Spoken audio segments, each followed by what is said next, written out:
So I came to Mayflower about 10 months ago, less than a year. And as I'm getting settling in, I'm learning more and more about the church.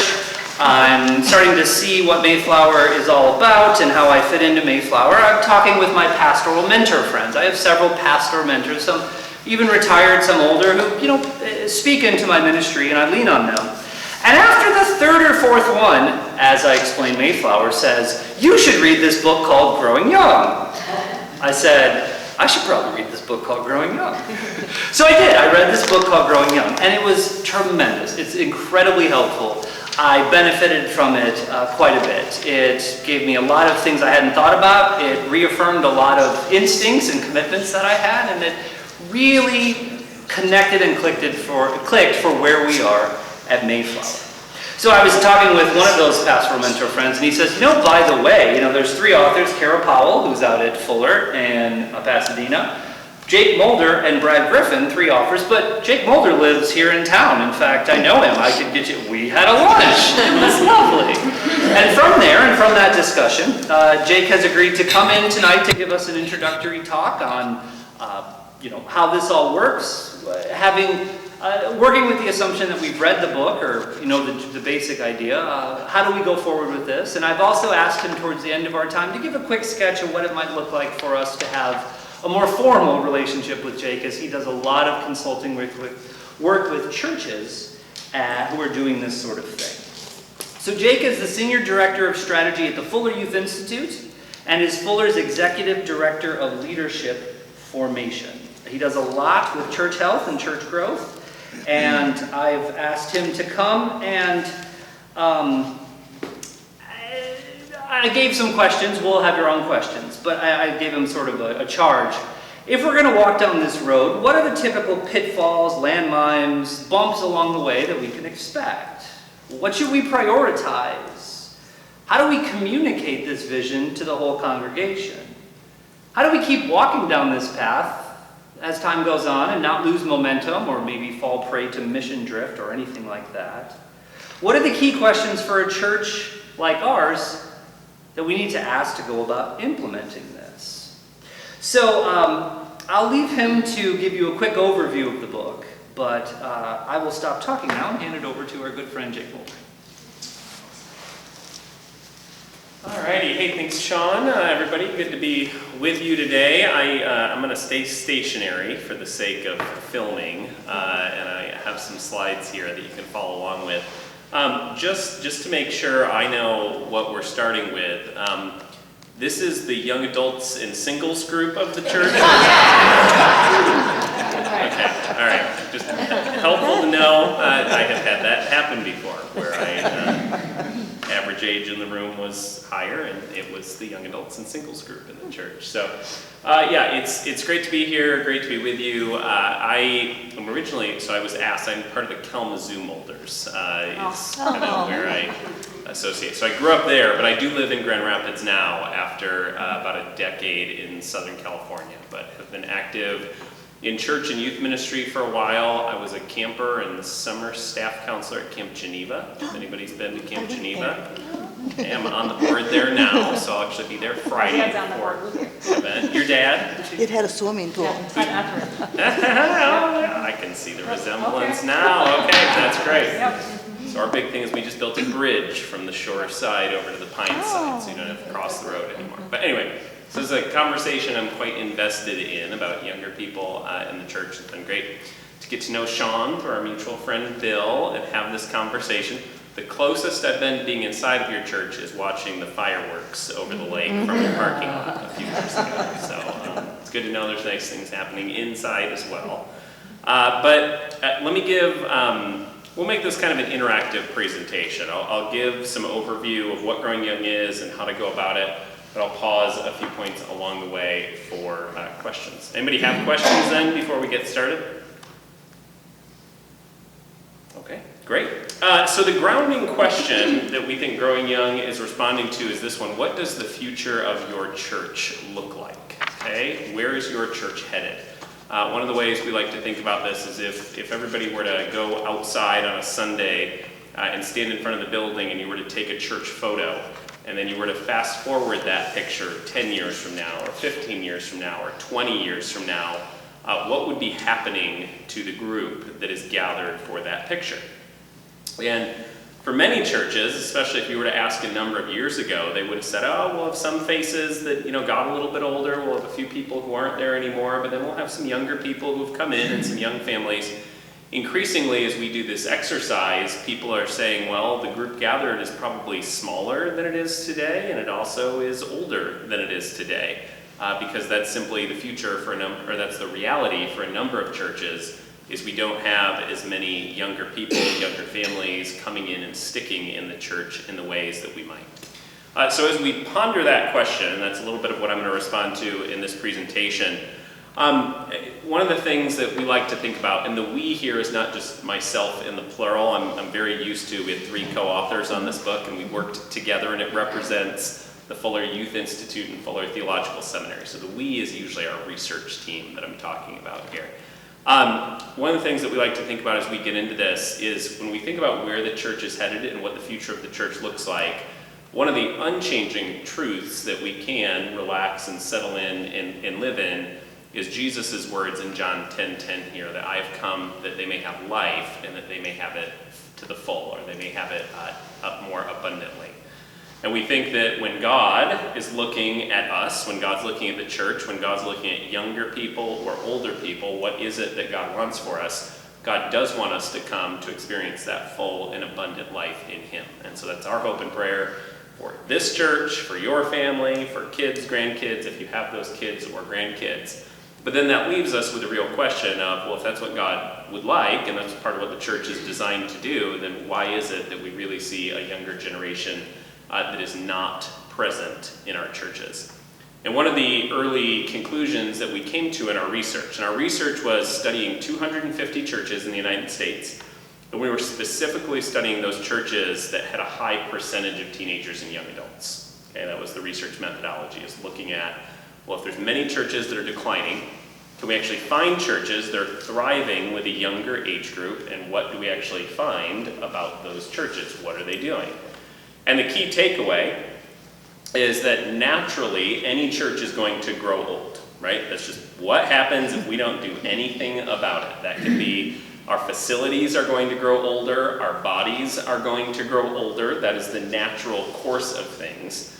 But the whole title of Growing Young is that if we're intentional, it is possible for our church to grow younger. Okay, there are actually churches that younger people want to be a part of. And the good news is you don't have to lose yourself or put your identity behind you or do all sorts of things that you never thought church should be about. There are ways of doing this that are authentic to who you are as a church and your history and identity, and still incorporate young people in the life of that church. The high-level takeaway is what's called the 6 core commitments. So our high-level takeaway from these 4 years of research with 250 churches, there's really 6 areas that matter most in the life of the church. We call them core commitments because they really are core or central to the church's being. If you've been involved in youth ministry or children's ministry in the past, this is not primarily about pizza parties or Chubby Bunny or retreats or just whatever youth ministry in this church looked like maybe 40 years ago. There's really some essential aspects that we have to be focused on and digging into. The real quick summary, there's a diagram in the book that looks like this. There's 6 areas. I know that's small type, so I'll just move through quickly. In the upper right-hand corner, around about 2-3 o'clock, is keychain leadership. So one of the things that we saw is in churches that are thriving with younger generations, one of the realities is that young people actually hold a set of keys in the church. And one of the things that we saw is a lot of younger people, teenagers and young adults in churches, will say, well, I know that they want me here, they just don't want me to say anything or try and make any decisions, right? And for a younger generation that has a lot of autonomy, the whole rest of a younger person's world, it's not just that you watch TV, you can interact with TV, right? There's so many aspects. My 5-year-old son, a couple of years ago, got so used to interacting with an iPad that we went to a hotel once, and he was touching the TV with his finger, and he said, "Dad, the TV doesn't work." Because he's used to everything being a touch screen, right? Nothing in his world is supposed to be passive. He's supposed to be able to interact with it. Well, a lot of younger people, and now when I say younger, the definition in our study was really looking at like up to age 30. So we're really looking at like 15 to 30-year-olds, because that tends to be the age group that is least present in the church. There's a lot of churches that we work with where a younger person is anybody under 60, okay? And even people who are 40 and 50 don't have positions of authority, because that's something for an older group. But that's the whole point of keys. Young people, if they have agency, autonomy, the ability to influence where a church is headed, those are the churches they want to be a part of. To go clockwise, so we're at getting to 3, 4 o'clock, empathy. We find that churches that thrive with younger people have a high presence of empathy. Empathy just means the ability to step into someone else's shoes, to understand where it is that they're coming from. The way that manifests itself in the churches that we studied was that young people say things like, "I feel like I'm understood. I feel like they would try to step into my world." It wasn't even necessarily that the churches were good at it, but simply that young people could tell that people were trying. To keep going clockwise, we say they take Jesus' message seriously. The reason we phrase it that way, take Jesus' message seriously, is different generations may have different ideas of what it means to live out Jesus' message. And for a younger generation who's reading the Bible and looking at what Jesus did, many of them will interpret that and say, well, if Jesus lived in my community, Jesus would be doing X, Y, and Z. And if they don't see their church doing those sorts of things, it raises a whole set of questions for them. So what's important about this is the language that we heard younger people using in these churches is, I wish my church looked more like Jesus. I wish my church did the things that Jesus did. They often wanted their church to do those things instead of primarily being about politics or a handful of other things that the church could stand for. So we could go deep into this one, but the reality is the churches that young people want to be a part of are the churches that are looking like and living like Jesus. Warm relationships. So young people, one of the top things that we heard in our study when we asked them in the churches that young people love, and we said, why are you a part of this church? The primary response was they said, this church is like family. Okay, this church feels like a family. I feel like I'm known.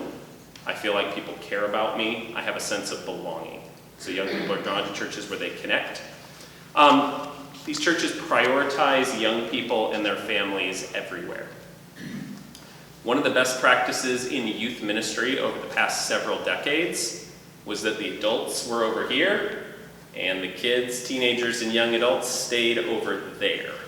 In many of our churches, we've had separate worship spaces, we've had separate trips, we've had separate programming. Much of that was done for a desire for cultural relevance and to make sure that the gospel and church connected and was fun for a younger generation. So there's a lot of good reasons that was pursued initially. Here's the really, really bad, dangerous news about that. The Christian faith is something that is caught more than it is taught. Okay, the Christian faith is something that is caught more than it is taught. So what that means is the way that a younger person learns how to be Christian, part of it is in an educational format where they're getting taught specific truths, but it's much more about all the things that happen when we're not doing professional education or professional church. Young people are watching how older people respond to things, what happens when things get hard. So in times where we've really separated younger people from older people in church, what we've actually done is severed the primary connection that actually socializes Christian young people into faith. We can unpack that one more in a minute, if helpful. The very last one that we found, working our way clockwise, so this is like 10, 11 o'clock, is that these churches know how to be the best neighbors in their community. So for a younger generation, very passionate about social justice, asking questions about what would Jesus do if Jesus was present in this world. Often younger people were coming in and connecting to church because of the things the church was doing out in the neighborhood, the ways it was making a difference, than simply inviting those young people to come and be part of the worship service. Not to say they never connected to the worship service, it's just that the front door was not as often the worship and preaching. It was much more about how the church was active in the community. We're going to move on from this in just a second, but let me pause. And is there anything about these 6 areas that I can clarify?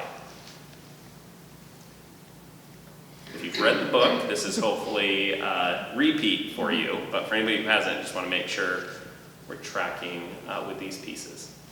So anything I can clarify? Okay, good. My slide is what's there. You're not just all very polite and couldn't follow what I was saying for the last few minutes. Although maybe that too.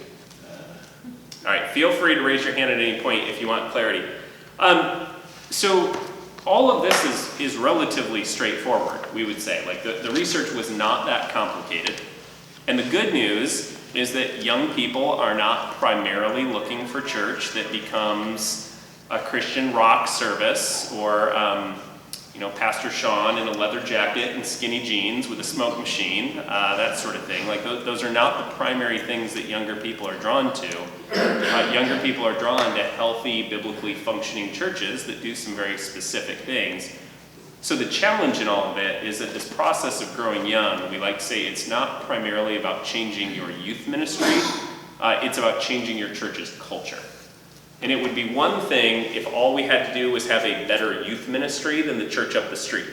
And that's what we used to have to do a few decades ago. If you had the good youth group, then younger families and young people would be drawn to your church. This actually requires that our kind of default way of what it means for us to be and do church might need to shift in some ways. Now, let me illustrate with a diagram why that can be difficult.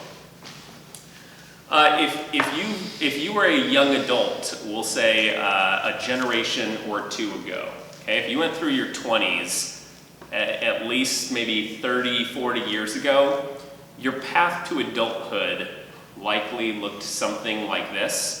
So you start on the left side, and at some point you're in high school. After high school, you either go to college or you get a job. After getting a job, you get married.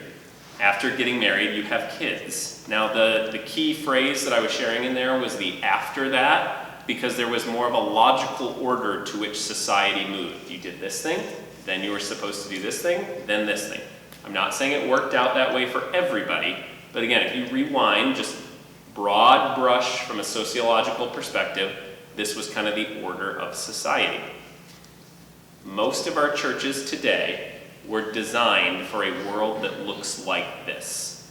That make sense to everybody so far? Okay, let me show you a picture of the world that today's young adults are growing up in. Go ahead and watch this animation. Okay, I'll show it one more time. So again, if we're going to say the world as it was, and then the world as many young adults are experiencing it now. So if you have kids or you have grandkids who are saying things like, I just feel so overwhelmed, or I can't navigate all of the different choices and decisions, and you find yourself saying, well, is their world really harder than it was when I was a younger person? At least from my perspective, I would say, no, their world is not harder. It's not more difficult, but there are more choices to navigate. It is more complex, and that complexity can feel as or more overwhelming than some of the very difficult things that you might have had to go through. Now, we don't have to debate generational differences. That's not what we're here for, but the point that I want to make is the flow of most of our churches were designed for this world. It was more stable, more predictable. Certain things just were not open on Sunday. You didn't have to compete with Sunday morning soccer or what have you. But this is the world that most young adults are experiencing. And there are a lot of younger people experiencing this world who are finding churches designed for this world. And there's a lot of that just doesn't fit for them, which all of a sudden starts to lead to a question. Well, the ways our buildings are built, or the exact flow of our service, or even the time of day, or those sorts of things, are those the things that are sacred and unchanging? Or is it that there's an unchanging gospel, right, and an unchanging God, and an unchanging Jesus, and the ways that we go about ministry can change rapidly or change significantly, Now, that doesn't mean we need to throw out hymns or robes. You guys do robes? Okay, you don't have to throw out the hymns, you don't have to throw out the robes, but there are other aspects that make a church feel more responsive and relevant to a younger generation. Any comments on this one before we keep moving?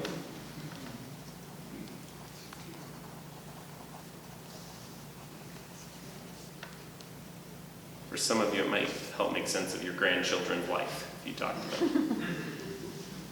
A lot of the mental health challenges that we're seeing today that are just not just opinion, pretty well documented, we would say are very much part and parcel of this reality. If your world feels like it's continually changing around you, your friends are changing, your location is changing, your job is changing, your education is changing, that comes with a certain taxing nature that can lead to all sorts of different things. So what does a younger generation need most in that reality? Stability. Adults who will invest and be there, right? What can a church provide in this season? Relationship, connection, continuity, even if they're not showing up to the service, knowing that they're loved and cared for, right? So there's all sorts of things that we can do in this era. All right, so there's the recap. This is the largest research on the topic that's been done in the last several decades. We think that's good reason to listen to it. We also think it's good reason to listen to it, largely because it's reflecting a picture of the church that we see in Acts chapter 2. So if you were to rewind to Acts 2, in 42 through 46, verse 42 through 46, and you look at that early church, and you start to ask, well, what were some of the hallmarks of that church in Acts chapter 2? We find a church that is absolutely focused on Jesus. We would say it's taking Jesus' message seriously. The whole reason that church came about is because of Peter's message and the call to trust and follow Jesus, and then 2,000 people decide to do that. For all intents and purposes that we know, the church was led by a younger group of people, the disciples, who didn't have it all together, who made all sorts of mistakes. Jesus even says to them, I'm going to give you the keys to the kingdom, right? So we would say there's an aspect of keychain leadership going on there. They're meeting in the temple courts for teaching, but they're also meeting in each other's homes. They're praying together. They're sharing meals together. We would say that sounds a lot like this idea of warm community. They're selling their possessions to give to anybody who has need. That sounds a whole lot like being good neighbors. Part of what we would say is when we finished our research and we kind of looked at these things that seem to matter most, and the way we landed at those things that matter most is we're talking to teenagers and young adults who really love their church, and we're asking, what do you love about this church? All of a sudden their answers start to sound very similar to 2,000 years ago in Acts chapter 2 with what the church is doing. The real crux of the matter is we would say this isn't really calling churches to do anything different. We would think in many ways it's just calling churches back to who they've always been at their core and at their foundation. Okay, so some examples, some stories. One, we talk about this one in the book. This is St. John the Evangelist, a church in downtown Indianapolis. This is a church with about 150-year-old history. They were founded in the 1870s, 1880s. Had this rich history until the 1970s. So in the 1970s, 1980s, that people started to move out of urban centers and into the suburbs. And as people did that, a lot of the people, this was a downtown church, okay? This church was downtown Indianapolis. So a number of their parishioners who normally would have gone to this church stopped going to this church because they moved to the suburbs. The church shrank so much by the early 2000s that they were about to close their doors. Thankfully, they decided not to close their doors. They decided they had a life and a future. They thought that life and future might come from engaging some of the younger people who are beginning to move back down into the downtown area. And so from a period of about the year 2000 or so, until about 2014 when we encountered them in our research. They went through this revitalization. They had been a church that was well under 100 people, about ready to close its doors. When we encountered them, they were a church of about 1,500 people, 1,000 of whom were college students and young adults. So that's not every church that we studied and have worked with. That is one of the churches that we studied. When we went and interacted with them and said, so, what's your secret? What's the dramatic turnaround? They couldn't pinpoint a moment. They hadn't changed their worship style. They had changed very little of their programming.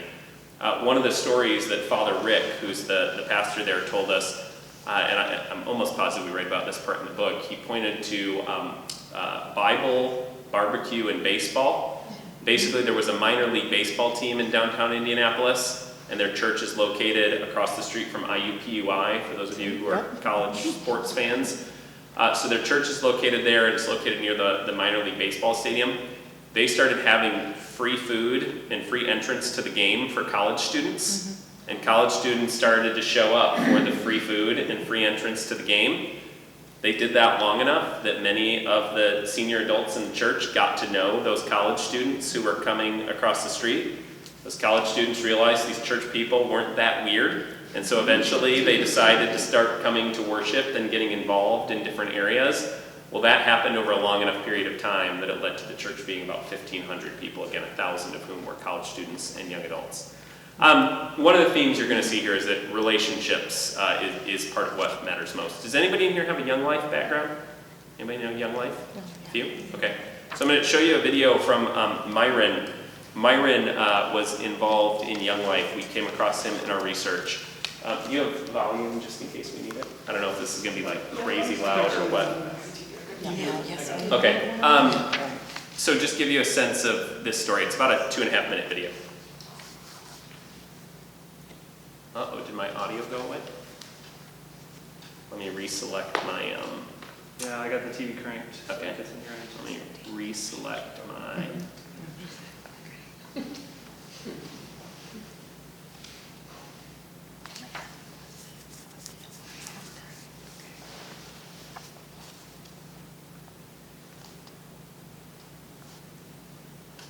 Not that time. We're going to try one more. Let me unplug and replug. You test it, and then it doesn't go here in the presentation. It doesn't play nice. All right, that's showing up. That's a good video, too. Let's see. Okay, sound. Wow. HDMI out.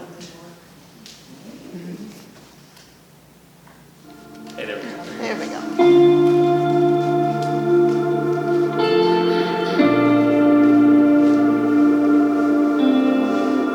This is a picture taken at the prom. I was chaperoning, and a bunch of the guys on the basketball team came up and wanted to have their picture taken with me. I'm in touch with most of them today. Some of these guys will call me Boss Man or Big Dog or G-My. There was a 10th grade boy who asked one time would I meet with him to do a Bible study. So I did every week for 3 years, and he's now 35, living in Dallas, and we're still in touch, and he comes to see me whenever he's in town. On Monday, I'm going to get together with a man now 60 years of age who I took to a Young Life camp in 1974.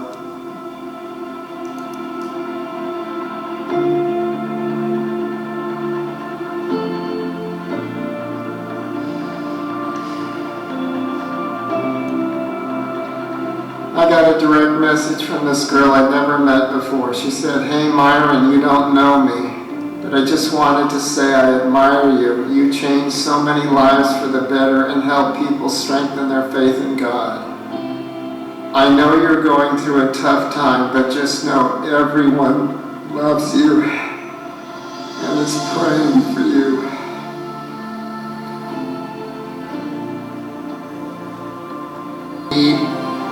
And want and are looking for adults who will take the time to listen to their stories without judgment, without criticism.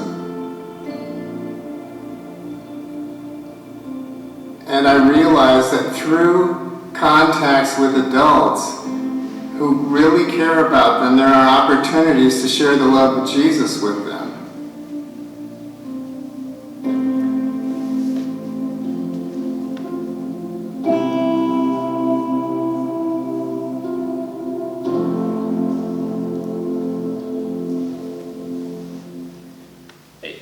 Much of the reason that I show you that video is it highlights, and I could tell you several dozen kind of Myron stories that we came across during our research is that for a younger generation, often they're not looking to be more entertained. They're not just looking for better church programming. They're not looking for louder music or better preaching or better church worship services.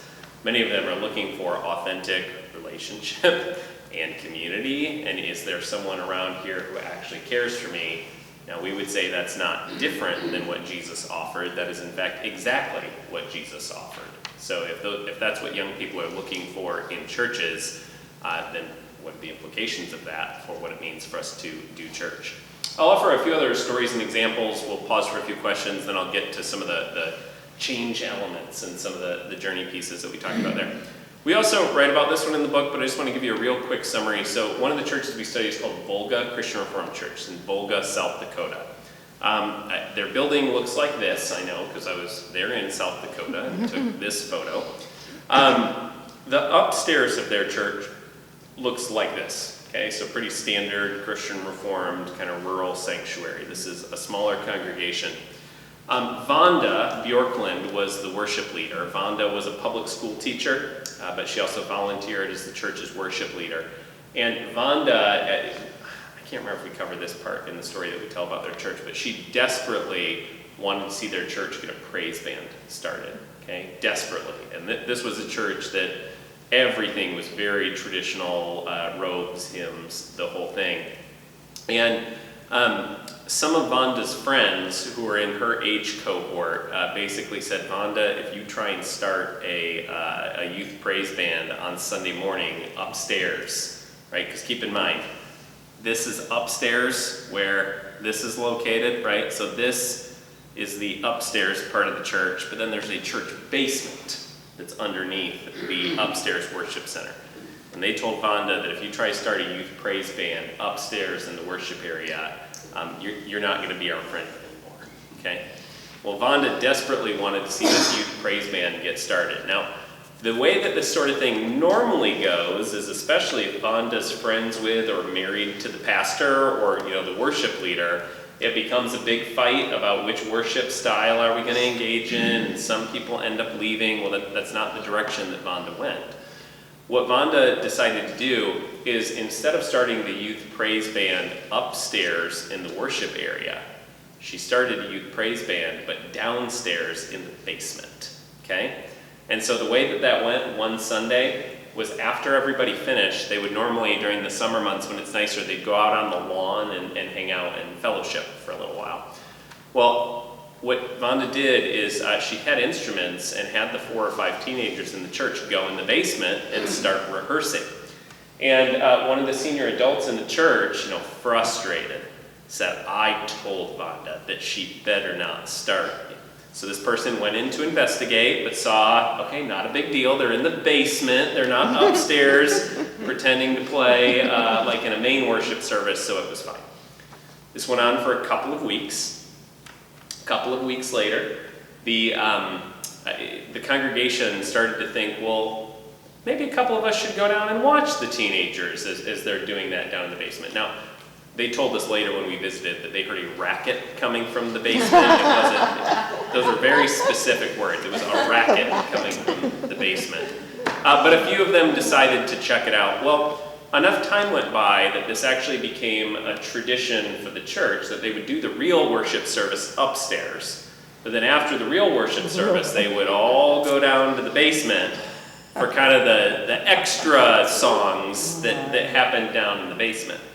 And this went on for another couple months. It was really long enough that nobody really remembered the way that they did it before. It was just, this is what we do. We do upstairs church, and then we do downstairs church. Well, at one point where they were in the basement and they were watching the youth praise band rehearse, and this is maybe 4 or 6 months from the point of the praise band beginning, the person who was really the ringleader of the anti-youth praise band group was standing next to Vanda. And as Vanda and her were watching the praise band rehearse, she said, Vanda, it's really not fair that you force the teenagers to play down in the basement. Don't you think just once you could let them play a real song upstairs? And this is Vanda's moment where she could have rubbed it in her friend's face or all these things, and Vanda turned to her and said, I am never even thought of that. And so the next Sunday, the very person who was most resistant to this ever happening thought it was her idea. She was the one who brought the youth praise band into the main worship service and introduced them. And because it was her bringing them in, nobody else in the church could say anything about it or complain. And what was one song eventually became two songs. They became a very kind of integrated style of worship in their church. And it happened without a fight because it happened over time. And there was relationship and connection and all these different things. So that's one of my favorite change stories that came out of the research that we conducted here. I want to get into a little bit of the culture change piece, because I shared this quote that growing young is not primarily about changing youth ministry, it's about changing church culture. So the whole question becomes, well, if you've read the book and you're like, yeah, that sounds good, maybe we should think about these things. How do you actually go through a process that's not just about starting a new program, but it is in fact about making some shifts to your church's culture? So I will get there. Before I do, just want to pause. Any other questions, comments? And want and are looking for adults who will take the time to listen to their stories without judgment or without criticism. And I realize that through contacts with adults who really care about them, there are opportunities to share the love of Jesus with them.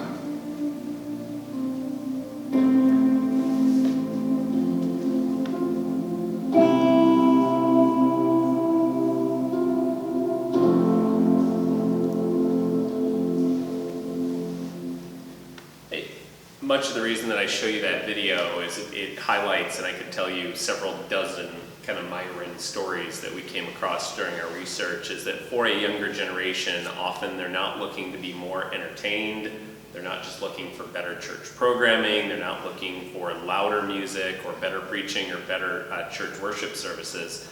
Many of them are looking for authentic relationship and community, and is there someone around here who actually cares for me?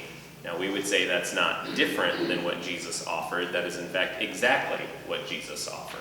So if that's what young people are looking for in churches, then what are the implications of that for what it means for us to do church? I'll offer a few other stories and examples. We'll pause for a few questions, then I'll get to some of the change elements and some of the journey pieces that we talked about there. We also write about this one in the book, but I just want to give you a real quick summary. So one of the churches we study is called Volga Christian Reformed Church in Volga, South Dakota. Their building looks like this, I know, because I was there in South Dakota and took this photo. The upstairs of their church looks like this, okay? So pretty standard Christian Reformed kind of rural sanctuary. This is a smaller congregation. Vanda Bjorklund was the worship leader. Vanda was a public school teacher, but she also volunteered as the church's worship leader. And Vanda, I can't remember if we covered this part in the story that we tell about their church, but she desperately wanted to see their church get a praise band started, okay? Desperately. And this was a church that everything was very traditional, robes, hymns, the whole thing. And some of Vanda's friends who were in her age cohort basically said, Vanda, if you try and start a youth praise band on Sunday morning upstairs, right? Because keep in mind, this is upstairs where this is located, right? So this is the upstairs part of the church, but then there's a church basement that's underneath the upstairs worship center.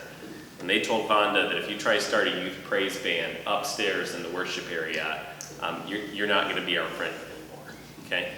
Well, Vanda desperately wanted to see this youth praise band get started. Now, the way that this sort of thing normally goes is, especially if Vanda's friends with or married to the pastor or, the worship leader, it becomes a big fight about which worship style are we going to engage in, and some people end up leaving. Well, that's not the direction that Vanda went. What Vanda decided to do is, instead of starting the youth praise band upstairs in the worship area, she started a youth praise band, but downstairs in the basement, okay? And so the way that went one Sunday was, after everybody finished, they would normally, during the summer months when it's nicer, they'd go out on the lawn and hang out and fellowship for a little while. Well, what Vonda did is she had instruments and had the 4 or 5 teenagers in the church go in the basement and start rehearsing.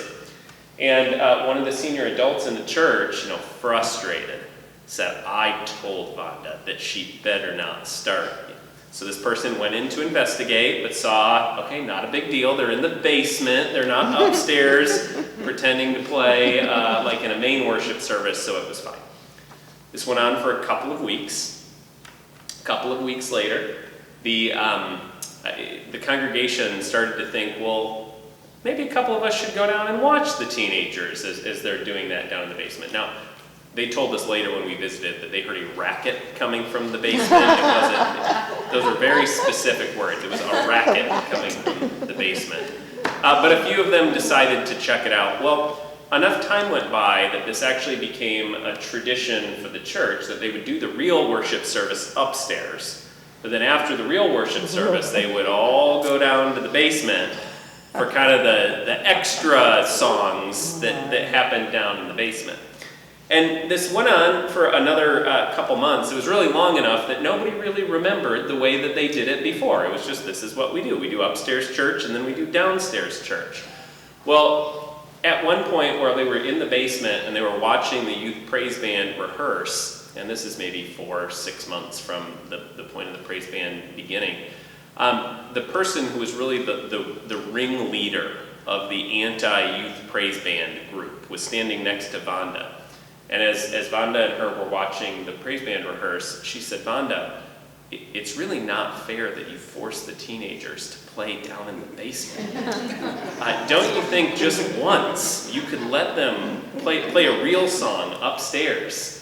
And this is Vonda's moment where she could have rubbed it in her friend's face or all these things, and Vonda turned to her and said, I had never even thought of that. And so the next Sunday, the very person who was most resistant to this ever happening thought it was her idea. She was the one who brought the youth praise band into the main worship service and introduced them.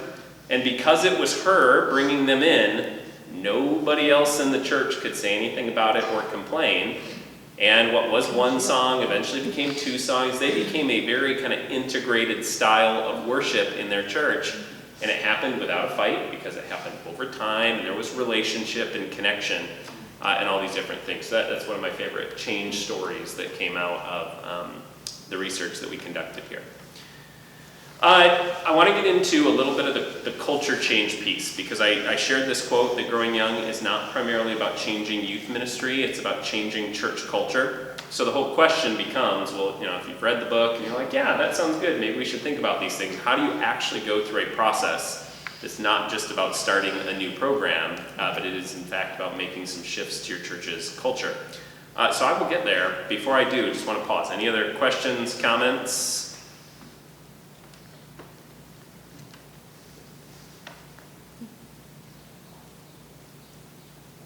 Okay. It seemed a little manipulative. Yeah. And these kids They were part of this the whole way through, not to manipulate the congregation. They were part of relationship and trust that Vonda had built with them over time.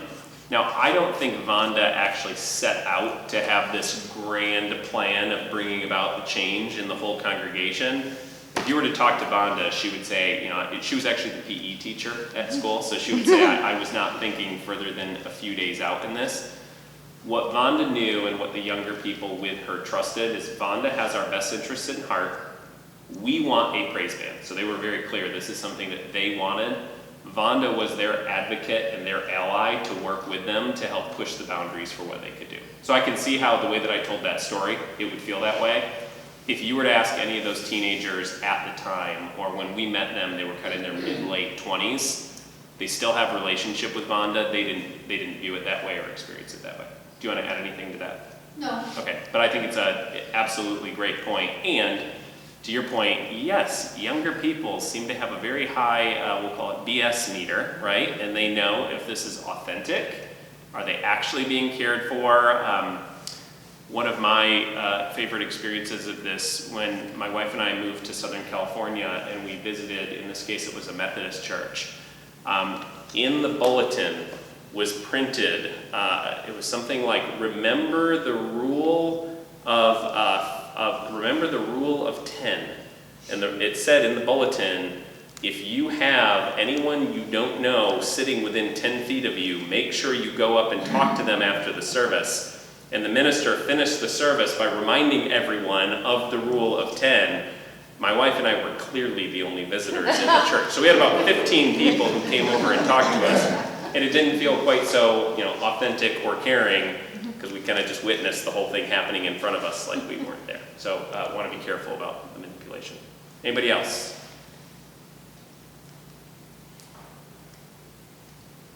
All right, I do a lot of speaking across the country, and I know that if I'm in Southern California and no one's asking questions, it means they're bored and ready to go. In Michigan, it usually means they're being respectful and interested, so keep going. Kara Powell, who's lifelong in Southern California, the first time she spoke in Michigan, it was actually at Calvin's January series. And I asked her, I called her afterwards and asked her how it went. She said, I think they hated it. And I said, why? And she said, because nobody reacted to anything I said. I said, no, Kara, that means they loved it. It was speaking in West Michigan. So, culture.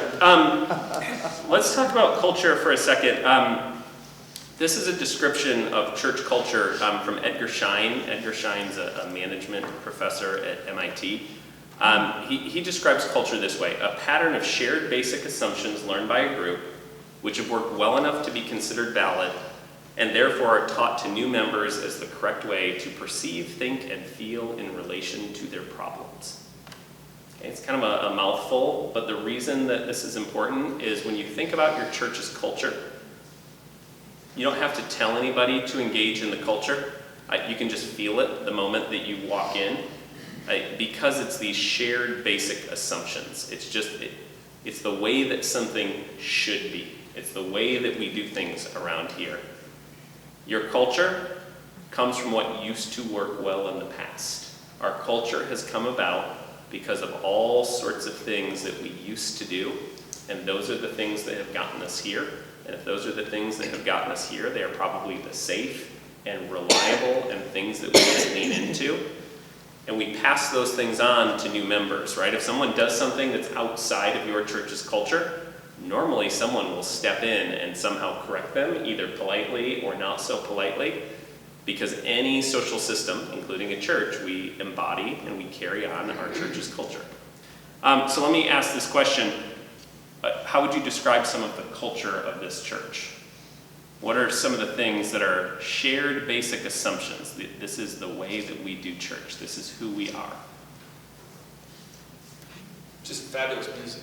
Okay, so fabulous music, yep. And I don't want to paint culture as good or bad, right? It's just, it's what is, and it's the reality. Okay, so fabulous music.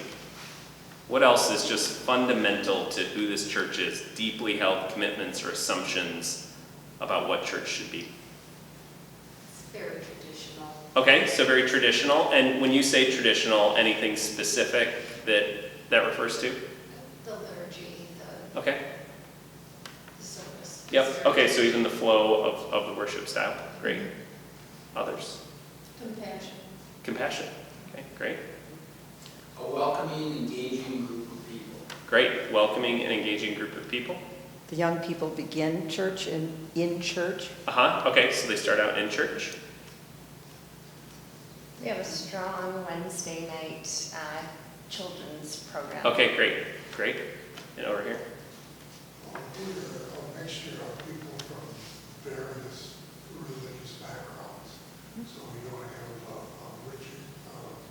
rigid dogma. Yep, okay, great. So various religious backgrounds. Anybody else? Maybe a couple more? I think we're a fairly homogeneous, white group of people. Yep, okay. And more older people than younger people. Yep, okay. What I want to point out is in this whole process of thinking about who you are as a church and who you want to be in the future, it's not just labeling who you've been as bad. And I think that's a lot of what happens when we think about engaging younger people in the life of the church, is there's kind of a, well, traditional must mean it's not going to work anymore, right? Or we label whatever things, it can be labeled good or bad. We find much of the process, and this is what takes really careful work, is figuring out what are some of the elements of our culture that are very good and relevant and should be continued, What are elements of our culture that are wonderful, it's just not going to connect with a younger generation in the same way that it's connecting? Or what are some of the elements of our culture that maybe we'll do and we'll hold that value, but we'll hold it in a slightly different way? I'll just say, if your primary mode of communication is church sign, I didn't look close enough, but that's not your church's primary mode of communication, is it? Okay. Like having clever signs and whatever. Like if that's your main way of drawing people to the church, which I'm trying to pick something that doesn't feel all that relevant, and you're not engaging in any other forms of social media or email or have a website, you probably have an outdated form of communication. It's not that the church sign is good or bad, it's just not going to be relevant and connecting in the same sort of way. Part of what's underneath this is two different types of change. So Ron Heifetz is a Harvard professor. He writes a lot about change. He writes about the difference between adaptive and technical change. Now I'm going to outline the difference between adaptive and technical change. So in an adaptive, I'm actually going to go with technical first. Sorry, so technical over here. So in a technical change, the problem is relatively clear. A leader or an expert can solve that problem for you. It does not require a change in attitudes, values, and behaviors. And things will go back to the way that they were once a problem is solved. Now, here's an example of this. Has anyone ever had a check engine light come on in your car, or an oil change light? Mm-hmm. Okay, most of us. If we run it through the rubric, the problem is relatively clear. The check engine or the oil light came on. A leader or an expert should be able to solve that for you. That's how car dealerships and repair places stay in business. It does not require a change in attitudes, values, and behaviors. You just have to pay some money. And then once the problem is fixed, once your car gets repaired or the oil is changed, things go back to the way that they were before. The light goes off. That one makes sense to everybody? Okay. On the adaptive side, number one, the problem is not always clear. Number two, those experiencing the problem must be part of solving it. Number three, it requires changes in attitudes, values, and behaviors. And number four, things may not go back to the way that they were once the problem is solved. Let's say you have a child or a grandchild or a spouse who drives your vehicle. And let's say after they get back from driving your vehicle, one of the tires is flat. Is that a technical or an adaptive change?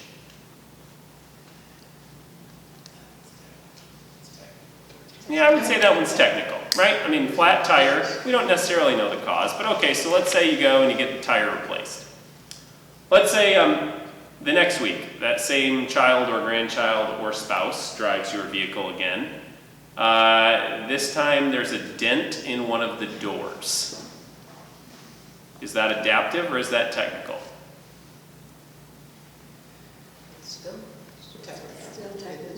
It's still technical because the door can get the dent taken out, probably.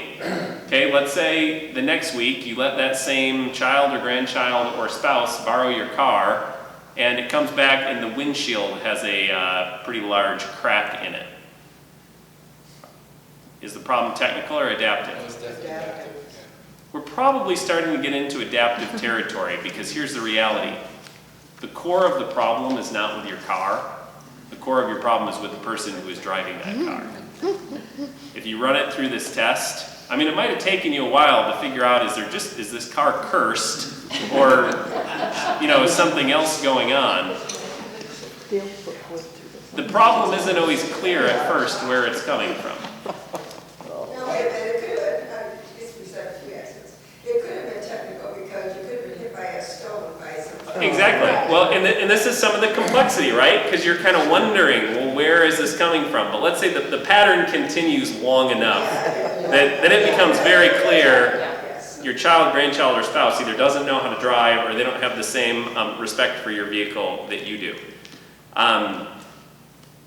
The second part on adaptive, those who experience the problem must be part of solving it.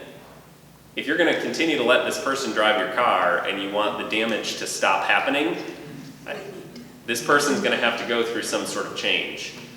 Number three, it'll require a change in their attitudes, their values, or their behaviors.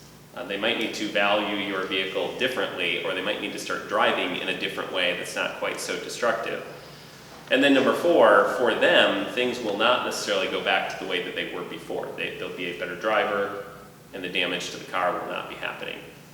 Now, if you apply this to a church, a lot of the things that we need to fix can be technical changes. Let's say, I don't know, the teenagers are playing baseball out on the lawn over there, and baseball goes through the window. That's a technical change, right? You can call somebody and they can fix this window.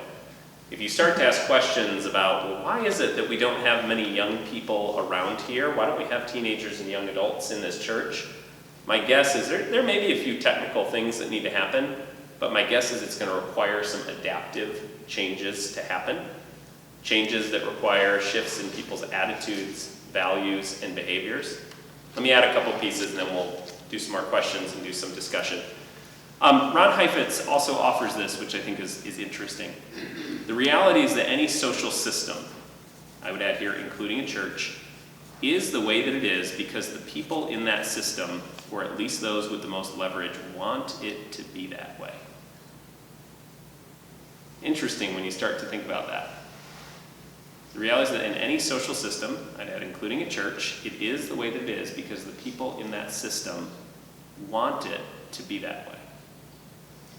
I'm not going to pause for us to debate, does your church want the current reality to be that way? Because I'm sure we have multiple opinions.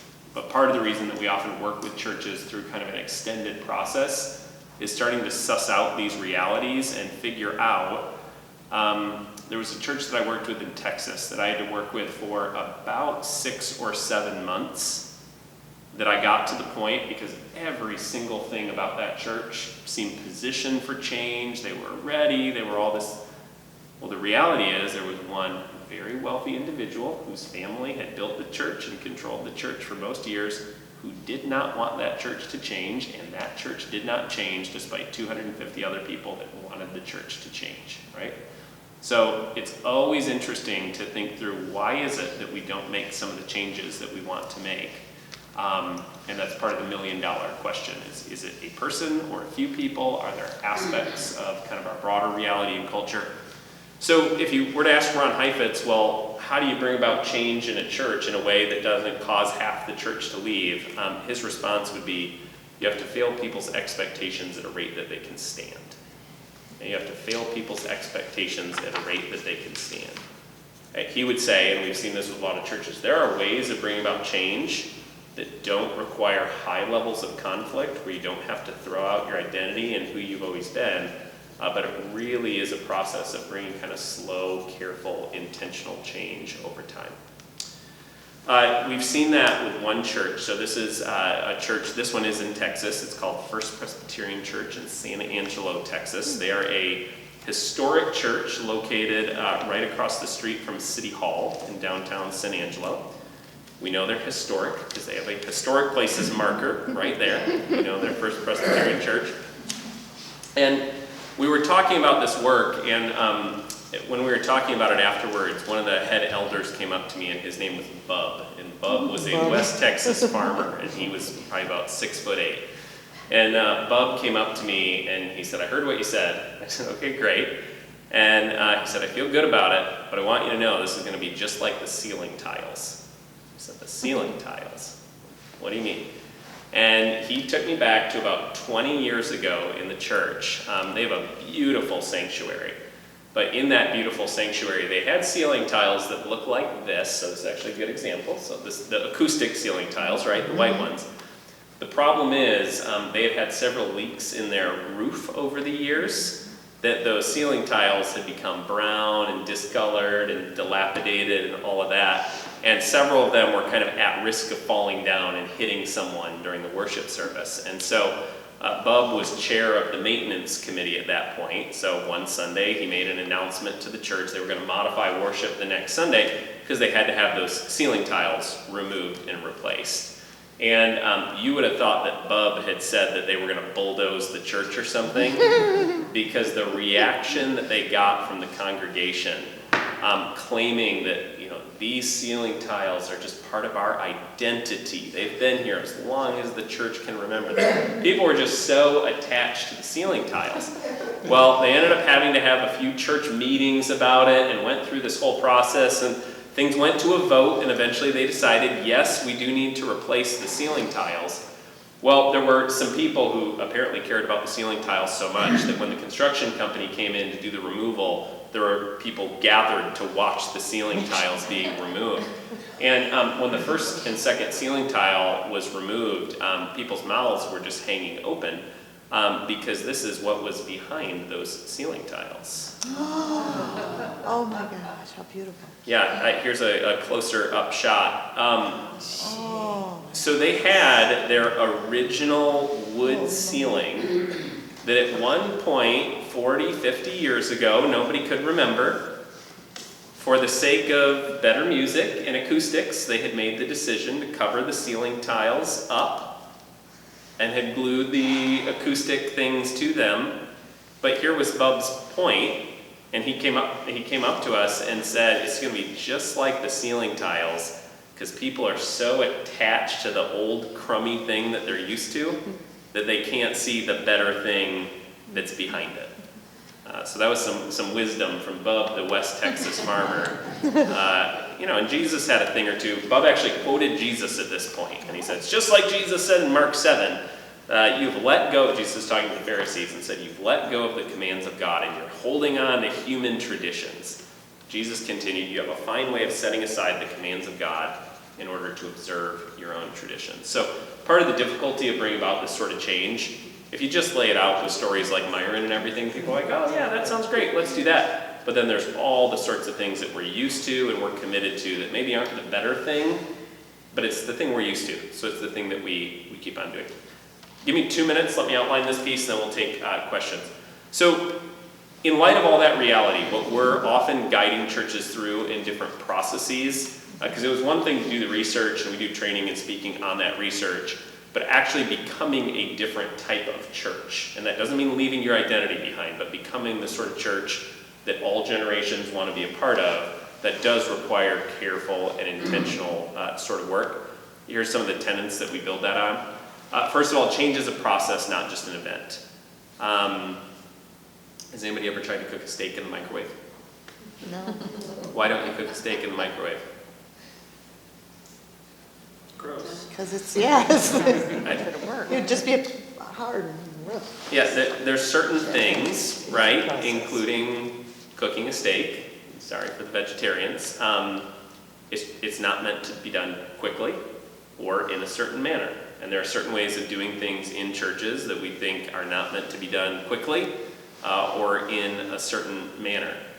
I told you the story about Bub and the ceiling tiles. There was another church that we had worked with and studied where the pastor was very frustrated that everyone had kind of their assigned seat. This was a new pastor who came into the congregation.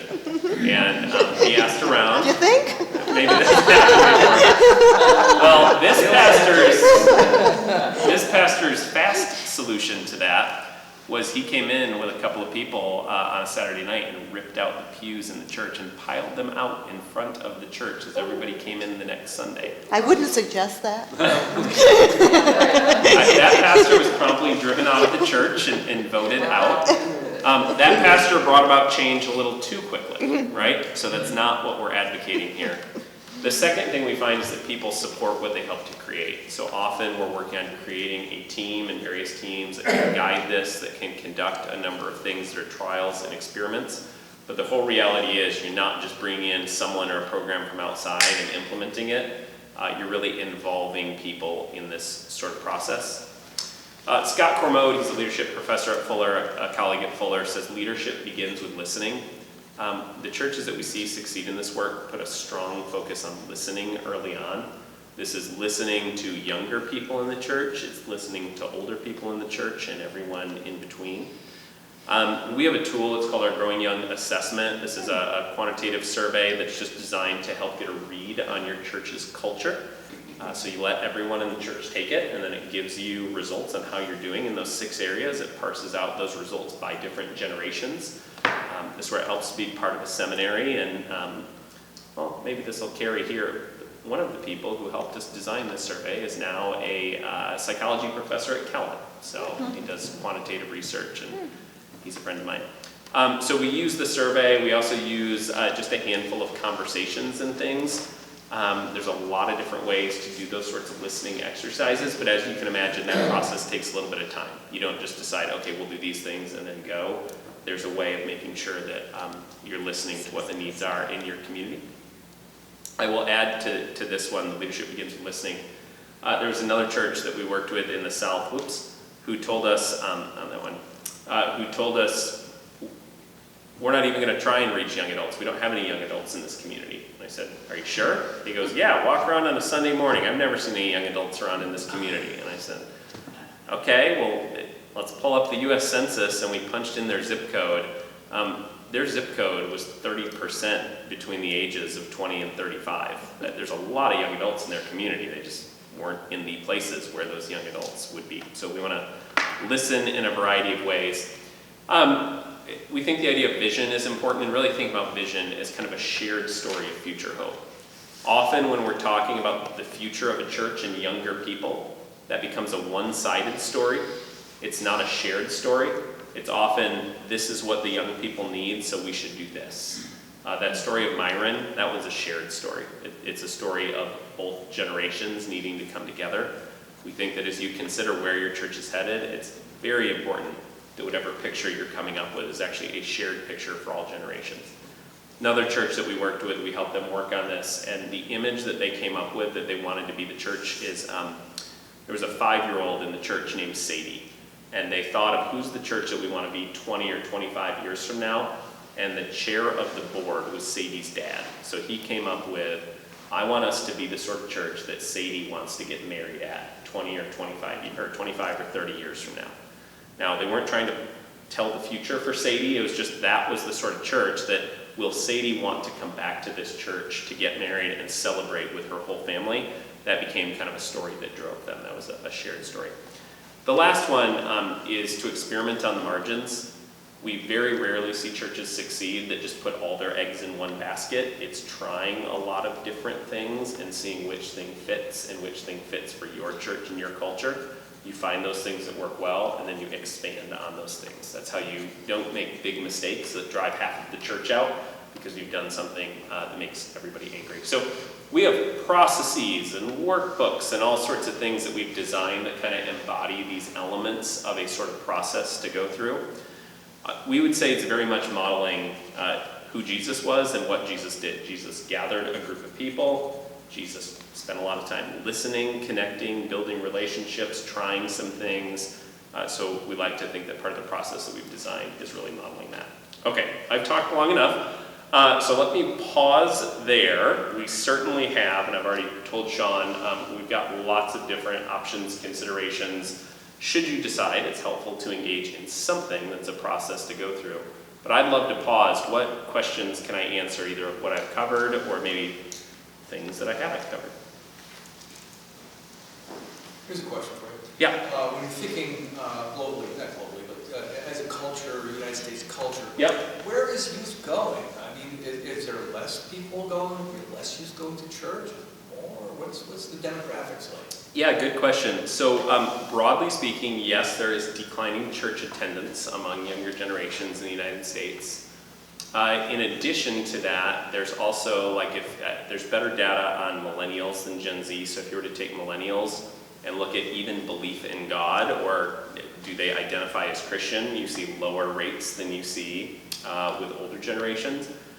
But part of what is holding consistent or true is most of those younger people are not abandoning belief, prayer, spiritual. They actually mark and rate fairly high on, do you believe in God? Do you pray? So there's still a spiritual hunger and desire. It's their institutional commitment and affiliation is looking different than a previous generation. They're not just, the single biggest predictor previously for those who, because there were a lot of people who have left the church, especially when they were in their young adult years, the single largest predictor was when younger people got married and had kids. Which meant in a previous generation, you might leave church at age 18 or 19, then you came back around age 22 or 23, because previously, just the rates and percentages of those who were married and had kids were pretty high by, say, age 23. So you had a 2 to 4 year drifting period. Well, if you take today's young people, who first of all, many of them were never socialized to connect with different generations, right? They kind of had their customized experience. So what is church? Church is the thing that I go to that's just for me. But then they start drifting at age 17 or 18 or 19, may not get married and have kids until age 32, 33, if at all. I mean, if COVID was what, 2.5 years that developed different patterns, if you've got a whole age cohort and generation coming up that has not been part of church for 14 years, it's a long period to develop alternate habits. The last part that I would add is that for a lot of young adults today, or 30-somethings, early 40-somethings, you might consider them de-churched in that they used to go to church, but they don't go to church anymore. For a lot of kids today, adolescents, teenagers, they have never had church experience. So we're actually, it's not they were part of it and then they left. You've got a whole generation coming up. This is getting to be a pretty sizable generation. They just have no experience or concept of church. Does that get at what you're... Other questions? Sue Stoddard asked me to ask this question. How do we build... We'll blame Sue if it's... blame Sue. How do we build connections and relationships with young people when they participate Wednesday nights, young families, and Sunday nights, middle school and high school, activities, and other older members are here on Sunday mornings? Yeah. For anybody who's been in business and heard the statement that your system is achieving the exact results that your system is designed to achieve, this is where we'd apply it to the church. You have a systems problem. Yeah. Your ministries are designed to fail when it comes to connecting older and younger generations. At least based on what I just heard right there, right? I'm sure you have other things happening. So what we would say is one of the things you would need to look at is, are there spaces that we can look at and experiment with to get different generations different generations connecting together? Could that happen on Wednesday night? Could it happen on Sunday night? Could it happen on just how and where are there spaces? Now, not necessarily recommending this for your church, but I'll give you an example of what this looked like for one church. This church that we were working with got tired of getting frustrated with soccer. Okay? They were tired of getting frustrated with soccer because half of their church was gone on Sunday morning during soccer season. Sure, that doesn't happen around And here. lacrosse. Yeah, It's lacrosse. lacrosse as well. Many seasons. Yeah, and then And it's so football. this was a Methodist church in the spirit of John Wesley. You know anything about John Wesley? John Wesley wasn't all that successful getting people to come into church in the beginning either, so what he did is he brought church to where the people are. And they said, okay, well, what would a Wesleyan response to this situation look like? During soccer season, they decided to take a worship service to the soccer field. They brought a little pop-up tent. They brought a little sound system. They brought a little lectern. And they held service right after the game finished, and it was families and kids in their cleats, and it was a shorter service. Well, most of the people who were part of their church came. Guess who else came? A whole lot of other soccer families who felt a